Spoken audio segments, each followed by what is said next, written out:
Saya berasal dari B35 Birun, Kecamatan Kusangan, Kabupaten Birun. Bapak, Ibu, dan Dewan Juri yang saya hormati, dan teman-teman seperjuangan yang ada dalam lomba yang saya cintai. Apa kabar semuanya? Alhamdulillah, dalam kesempatan kali ini, saya akan membawakan sebuah cerita yang sangat menarik. Cerita yang saya bawakan adalah legenda Cawantingan Bakteraya. Cerita ini bersumber dari Dinas Perpustakaan Kabupaten Birun. Teman-teman penasaran nggak sama ceritanya? Kalau teman-teman penasaran, yuk simak cerita berikut ini. Dahulu kala, di sebuah desa di salah satu kabupaten Birun, hiduplah sebuah keluarga yang sangat bahagia, walaupun keluarga mereka tidak berkecukupan. Mereka memiliki seorang anak perempuan yang cantik, yang baru berusia 7 tahun, yang bernama Ciputro Intan.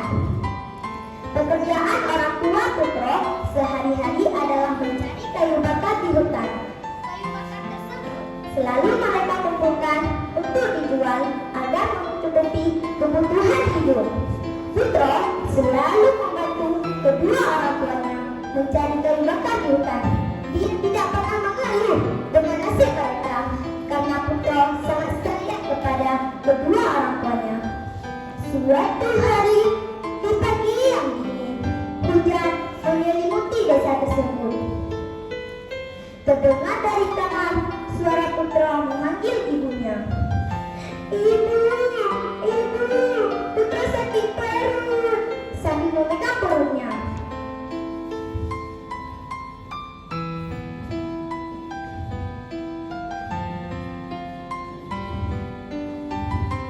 Iya, anakku sayang, ada apa nak? Ibu, aku lapar dan semalam belum makan. Sabar nak ya, sebentar lagi kita makan, bujuk ibundanya. Lalu ibundanya kebingungan dan pergi mencari ayah. Ayah, bagaimana ini?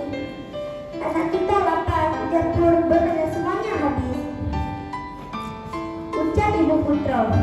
Akhirnya ayah memutuskan akan pergi ke hutan mencari kayu bakar ataupun makanan. Namun ibu dan juga Putro meminta untuk ikut. Di tengah perjalanan mereka mencari kayu bakar ataupun buah-buahan bisa dijadikan makanan untuk mereka makan.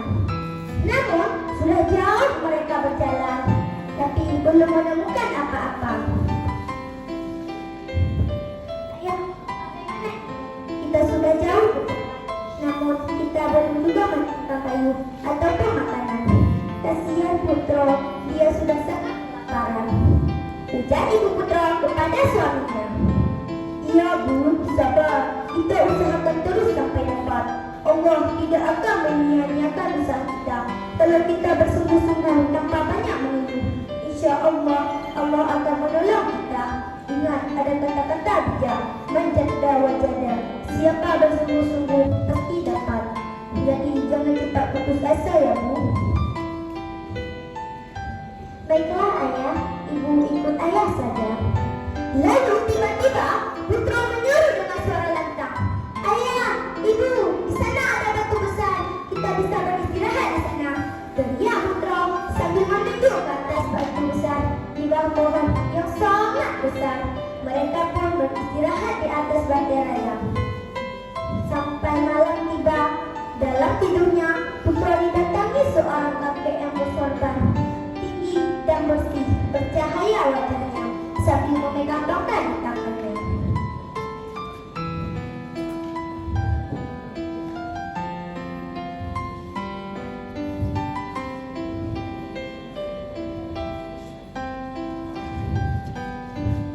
Wahai anakku, di dalam batu besar ini terdapat cawantingan berlengkapan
Dan ayah pun datang sambil membawa ia dalam batok dan memberikan kepada Putro dan meminumkan kepadanya. Setelah keadaan Putro tenang, Putro menceritakan isi mimpinya kepada ayah dan ibunya. Ayah Putro pun berkata kepada mereka, "Kalau begitu, tidak ada salahnya kita mencoba mendorong bagian batu ini, karena kita tahu memang sedang ada di sini. Siapa tahu mimpi Putro itu ada benarnya." Mereka pun turun dari atas batu raya dan membuktikan dengan memegang dan sedikit menekan bagian batu ini sambil membaca, "Bismillahirrahmanirrahim. Ya Allah, tolong bukalah batu." Lalu tiba-tiba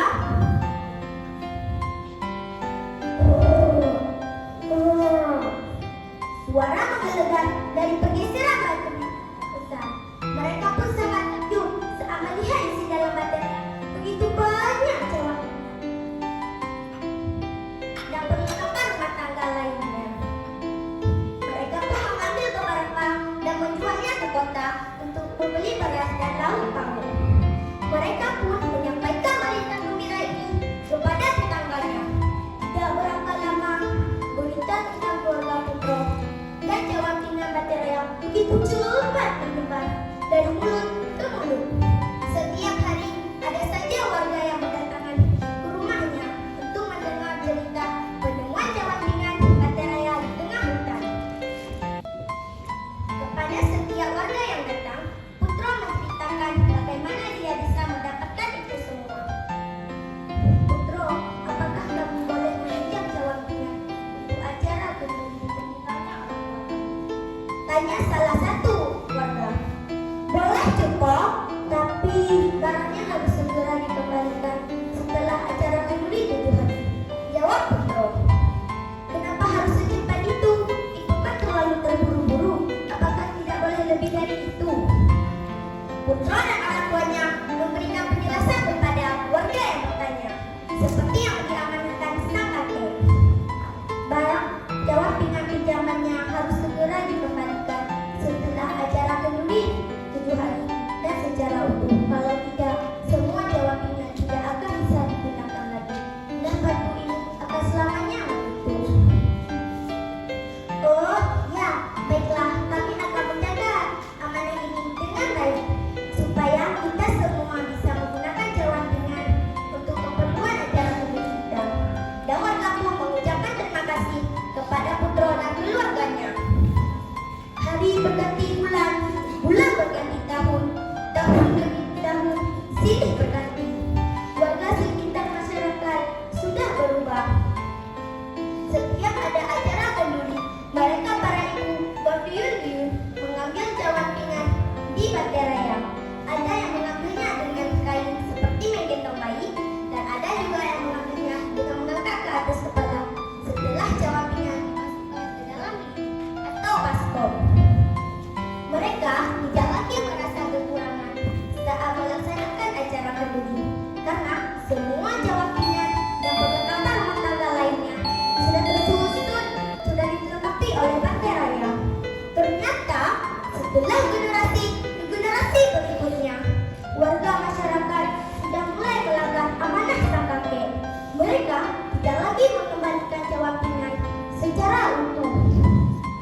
Jika mereka meminjam cawan pinggan dengan jumlah 100, maka saat mereka kembalikan tidak lagi berjumlah 100. Dan saat pengembaliannya, mereka tidak mengembalikan cawan pinggan secara utuh. Dan ada di antara masyarakat desa yang mengembalikan cawan pinggan dengan yang palsu. Hal tersebut pun terus berlanjut sampai akhirnya Bateraya pun tertutup rapat selamanya.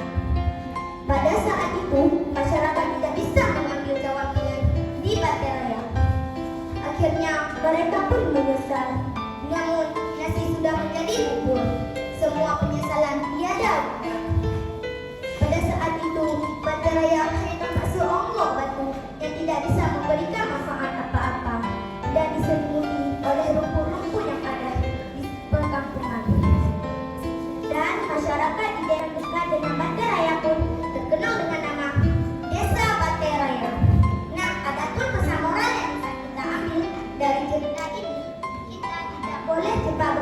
asa dalam berusaha. Pasti Allah akan menolong hamba-Nya yang giat. Dan adapun amanah yang diberikan kepada kita, kita harus menjaga amanah itu dengan baik.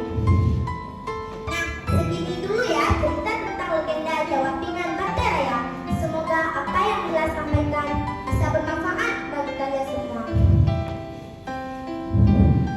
Nah, Mila ada satu pantun nih, mau dengar nggak? Om pisang menggulung-gulung, om gusong memuta-puta, menyajuri sayang